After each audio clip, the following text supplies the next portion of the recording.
Mark Twain Selected Works. Chapter 47 of Roughing It.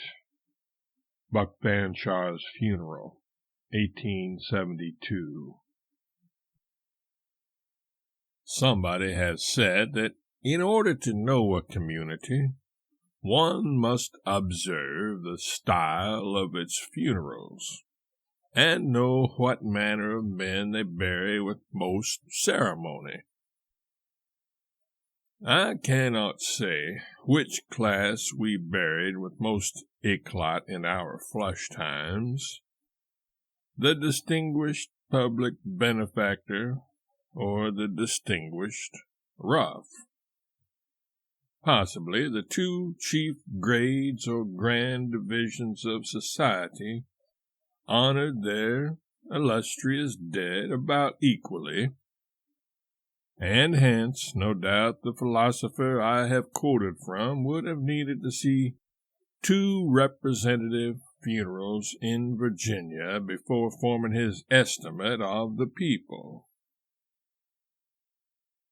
There was a grand time over Buck Fanshaw when he died. He was a representative citizen. He had killed his man, not in his own quarrel, it is true, but in defense of a stranger unfairly beset by numbers. He had kept a sumptuous saloon. He had been the proprietor of a dashing helpmeet whom he could have discarded without the formality of a divorce. He had held a high position in the fire department and been a very Warwick in politics.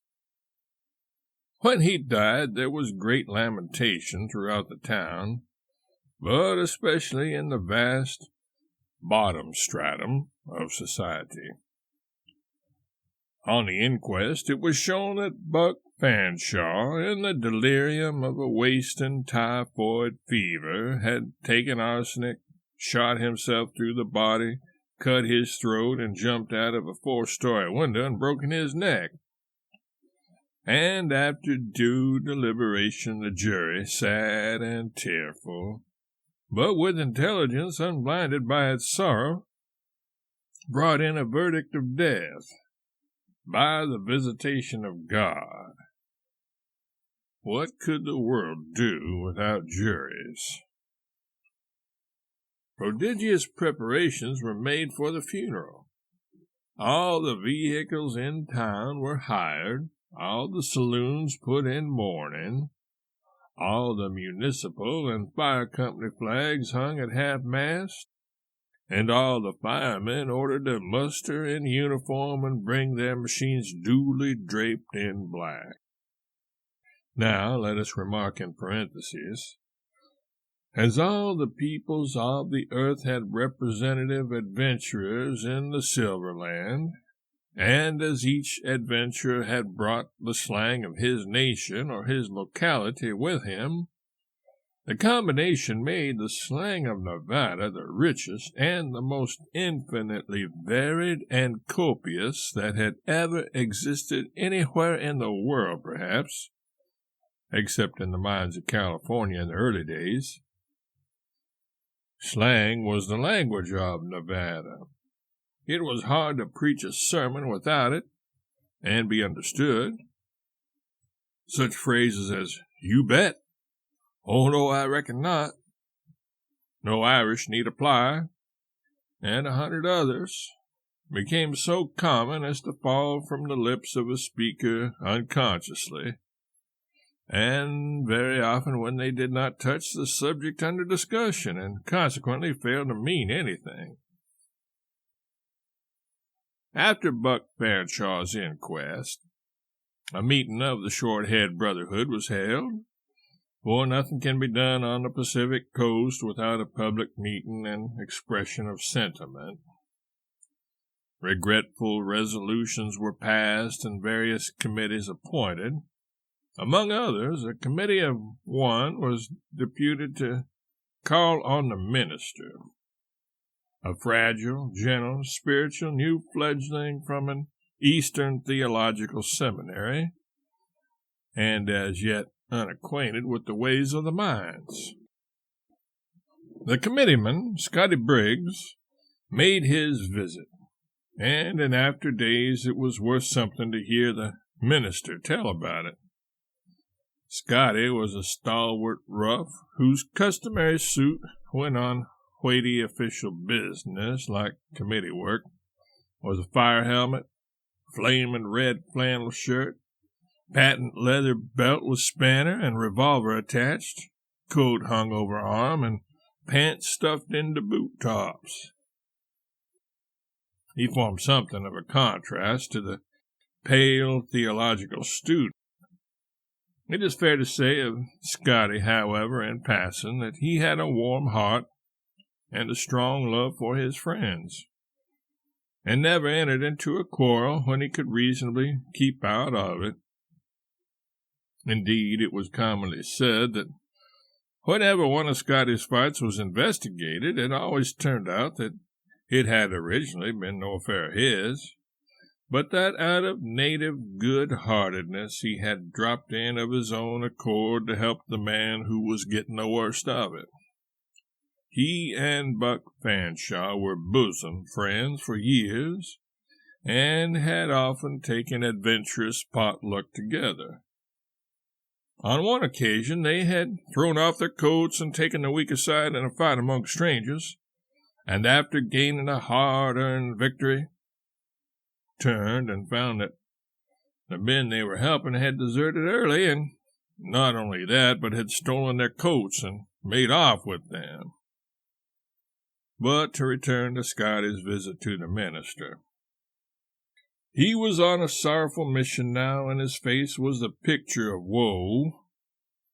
Being admitted to the presence, he sat down before the clergyman, placed his fire hat on an unfinished manuscript sermon under the minister's nose, took from it a red silk handkerchief, wiped his brow, and heaved a sigh of dismal impressiveness and explanatory of his business.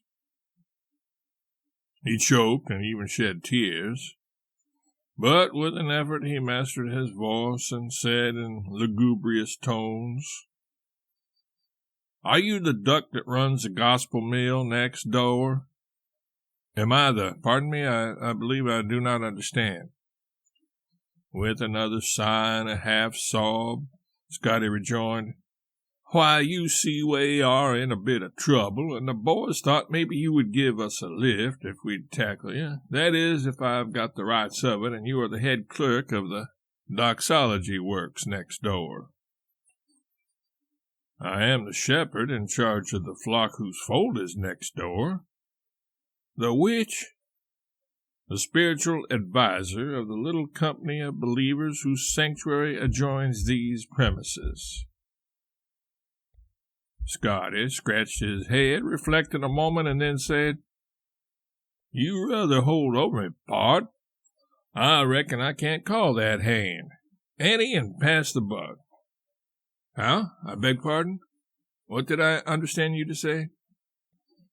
"Well, you've rather got the bulge on me, or maybe we've both got the bulge somehow.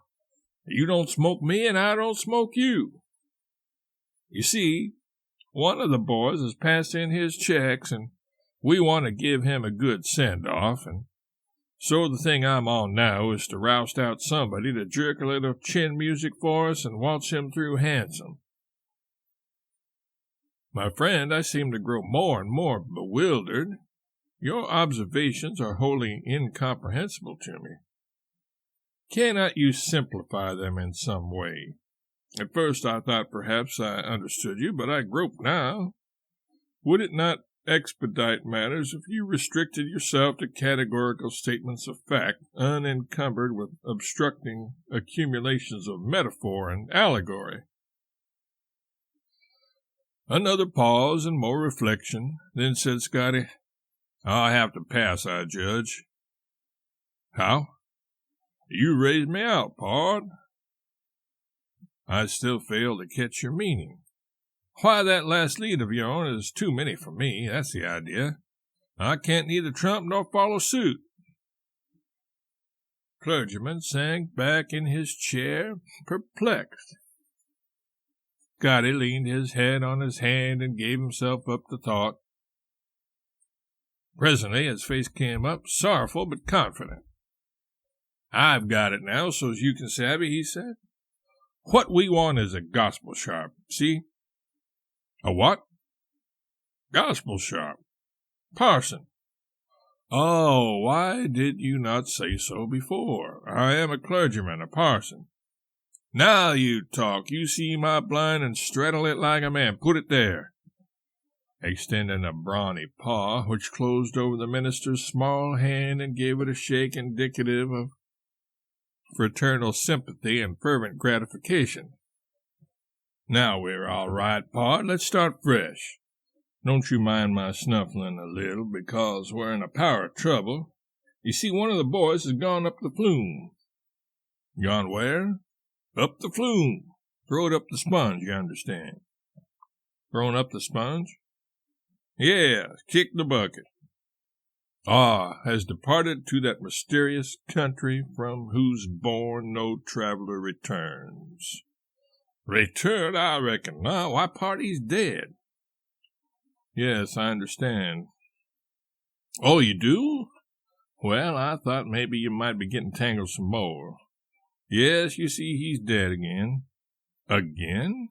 Why, has he ever been dead before?" "Dead before? No. Do you reckon a man has got as many lives as a cat? But you bet he's awful dead now, poor old boy. And I wish I'd never seen this day. I don't want no better friend than Buck Fanshaw. I knowed him by the back, and when I know a man and like him, I freeze to him. You hear me? Take him all round, pard, there never was a bullier man in the mines. No man ever knowed Buck Fanshaw to go back on a friend. But it's all up, you know, it's all up. It ain't no use. They've scooped him." "Scooped him?" "Yes, death has." Well, we've got to give him up. Yes, indeed. It's a kind of a hard world after all, ain't it? But, pard, he was a rustler. You ought to seen him get started once. He was a bully boy with a glass eye. Just spit in his face and give him room according to his strength, and it was just beautiful to see him peel and go in. He was the worst son of a thief that ever drawed breath, pard. He was on it. He was on it bigger than an engine." "On it? On what?" "On the shoot. On the shoulder. On the fight, you understand. He didn't give a continental for anybody. Beg your pardon, friend, for coming so near saying a cuss word, but you see, I'm on an awful strain in this palaver on account of having to cramp down and draw everything so mild. But we've got to give him up. There ain't any getting around that, I don't reckon. Now, if we can get you to help plant him, preach the funeral discourse, assist at the obsequies." "Obsequies is good, yes. That's it. That's our little game. We are going to get the thing up regardless, you know. He was always nifty himself, and so you betcha his funeral ain't going to be no slouch.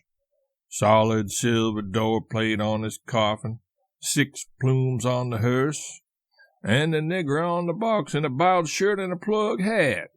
How's that for high? And we'll take care of you, pard. We'll fix you all right.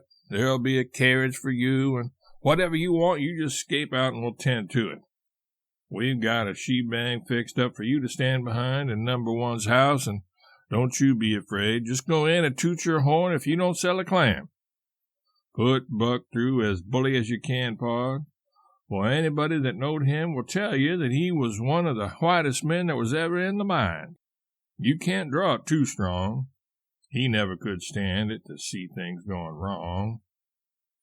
He's done more to make this town quiet and peaceable than any man in it. I've seen him lick 4 greasers in 11 minutes myself. If a thing wanted regulating, he warn't a man to go browsing around for somebody to do it, but he would prance in and regulate it himself. He warn't a Catholic, scasely. He was down on 'em. His word was no Irish need apply.